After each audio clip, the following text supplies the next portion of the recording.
इस वीडियो में हम कक्षा 9 गणित की प्रश्नावली 9.3 का ये प्रश्न करेंगे। किसी वृत्त की एक जीवा वृत्त की त्रिज्या के बराबर है। जीवा द्वारा लघु चाप के किसी बिंदु पर अंतरित कोण ज्ञात कीजिए तथा दीर्घ चाप के किसी बिंदु पर भी अंतरित कोण ज्ञात कीजिए। ओके, देखो, ये है एक वृत्त और यहां पर यह है इस वृत्त का केंद्र। ठीक है, इस वृत्त में एक जीवा है, तो यह है इसकी जीवा और इस जीवा को ए बी नाम दे देते हैं। ठीक है, ओके। अब देखो ये जीवा कर क्या रही है, इस वृत्त को दो भागों में बांट रही है। यानी अगर हमारे पास कोई ऐसी चीज है, गोल सी, जैसे चूड़ी टाइप की जैसे होती है, ऐसे गोल सी, अगर हम यहां से कट कट कर दें तो एक ये टुकड़ा बचेगा और एक ये वाला टुकड़ा बचेगा। ये है लघु चाप और ये है दीर्घ चाप। हमने ज्ञात करना है जीवा द्वारा लघु चाप पर अंतरित कोण, यानी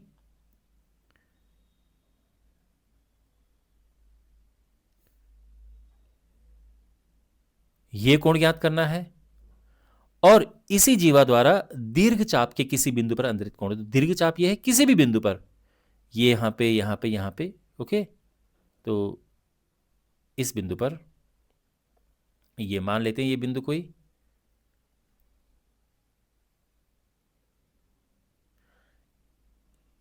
ये कोण हमने ज्ञात करना है। ओके, यहां पर ये C है और ये D है। तो एक तरह से हमने कोण ACB ज्ञात करना है और कोण ADB ज्ञात करना है। समझ गए आप? तो अभी तक ये सिंपल मैंने फिगर बनाया है और क्या पूछा है ये मैंने यहां पे मेंशन कर दिया है। ओके, तो यहां पर हम बेसिक चीज लिखेंगे कि माना एक जीवा AB है और हमने ज्ञात करना है ये कोण और ये कोण। तो इस तरह से हम यहां पे लिखेंगे कि माना एक वृत्त है जिसका केंद्र O है और इस वृत्त में एक जीवा AB है। C तथा D क्रमशः लघु चाप और दीर्घ चाप पर बिंदु हैं। दिया है, क्या दिया है? देखो, ये केंद्र O है और ये दिया है कि जो त्रिज्या है वो जीवा के बराबर है। तो अगर हम इसको मिलाते हैं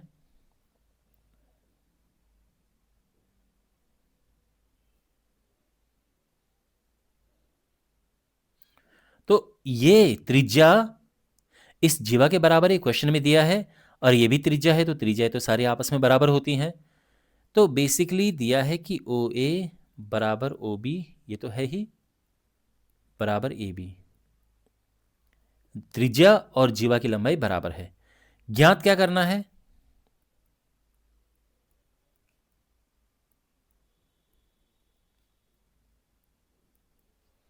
ज्ञात करना है हमने कोण ACB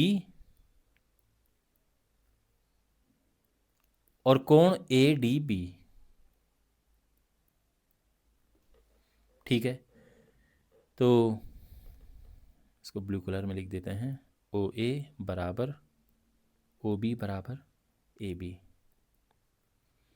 तो अभी तक जो दिया है, जो ज्ञात करना है, वो सब मैंने लिख दिया है। अभी तक सब कुछ आसान है। हमने ये और ये ज्ञात करना है। कैसे ज्ञात करेंगे? तो देखो, बहुत ही आसान है। यहाँ पर हम वृत्त के जो गुण हैं, उसकी प्रमेय है, वो हम यूज करेंगे। तो देखो, क्या आप बता सकते हैं कि ये कोण क्या है? सोचो, ये कोण क्या होगा? अगर आप ये कोण ज्ञात, पता चल चुका है कि कोण क्या है, तो बहुत अच्छी बात है, और नहीं अगर समझ आए तो समझिए। देखो, आप त्रिभुज OAB में देखो, इसमें क्या है कि ये भुजा, ये भुजा, ये भुजा, तीनों भुजाएं बराबर हैं, और तीनों भुजाएं बराबर हैं तो ये एक समबाहु त्रिभुज हो गया, है ना? और इसके तीनों कोण बराबर होंगे, तो ये कोण, ये कोण, ये कोण 60 60 60 अंश के होंगे। खैर, हमें केवल इसकी आवश्यकता है, तो ये यहां पर हो गया है 60 अंश का। तो पहली बात तो ये कि ये कोण आ चुका है, हमारा आधा काम कंप्लीट हो चुका है। अब देखो, वृत्त का एक गुण होता है कि कोई, या तो हम कहें कि कोई चाप या कोई जीवा केंद्र पर जो कोण बनाती है, वो कोण वृत्त के शेष भाग पर बने कोण के दुगना होता है। कहने का यह मतलब है कि ये केंद्र पर ये कोण बना रहा है और वृत्त पर ये कोण बन रहा है, तो ये कोण इसका दुगना होता है, ये याद रखना आप।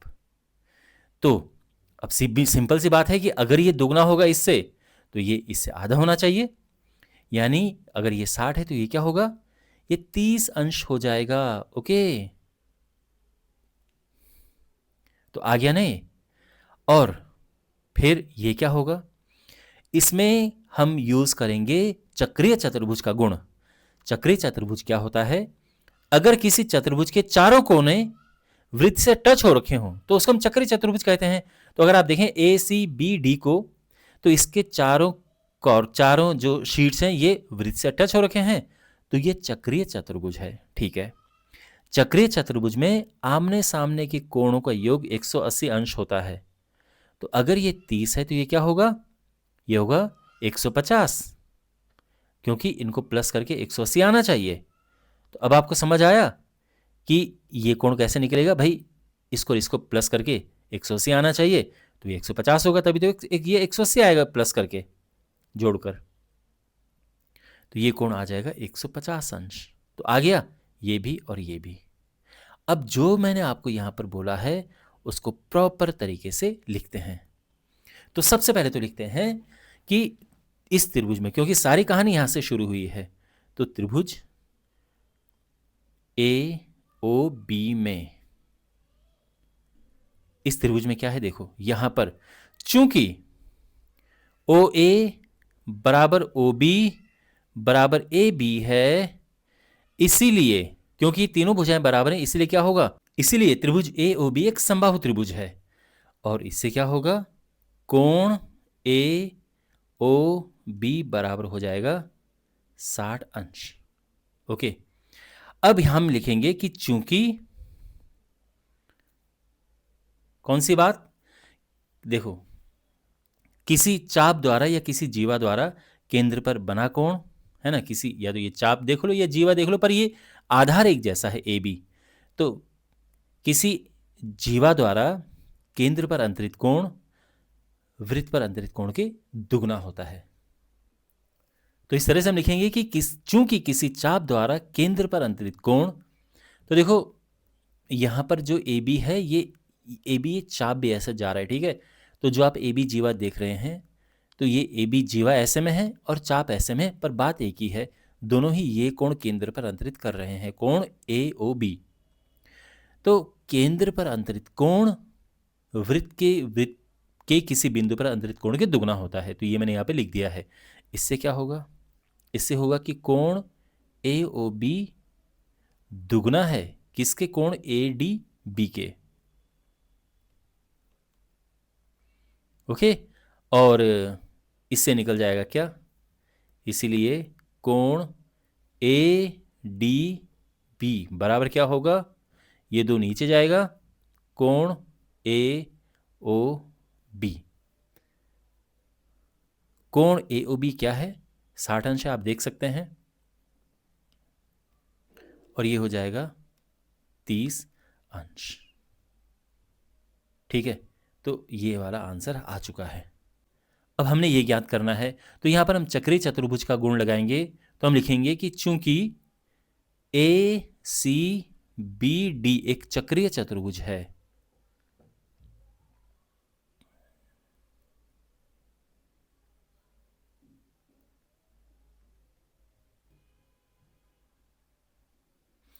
इसीलिए कोण ये प्लस कोण ये, कोण ए सी बी प्लस कोण ए डी बी, यानी ये प्लस ये होगा 180 अंश, क्योंकि चक्रीय चतुर्भुज के आमने सामने के जो कोण होते हैं सम्मुख कोण, इनका योग 180 अंश होता है। अब कोण ए सी बी तो हमने ज्ञात करना है, और ए डी भी हमारे पास ये पहले निकल चुका है ना, ये 30 अंश निकल चुका है। ठीक है, कोण ए डी बी, तो ये हो जाएगा कोण ए सी बी बराबर क्या होगा, 30 उधर जाएगा और ये हो जाएगा 150 अंश। तो एक आंसर हमारा ये है और एक आंसर हमारा ये है। तो मुझे उम्मीद है कि आपको इस क्वेश्चन का सलूशन समझ आया होगा। इस चैप्टर के अन्य वीडियोस के लिए आप अपने सामने प्लेलिस्ट जो देख रहे हैं उस पर क्लिक करें और चैनल को ज़रूर सब्सक्राइब करें।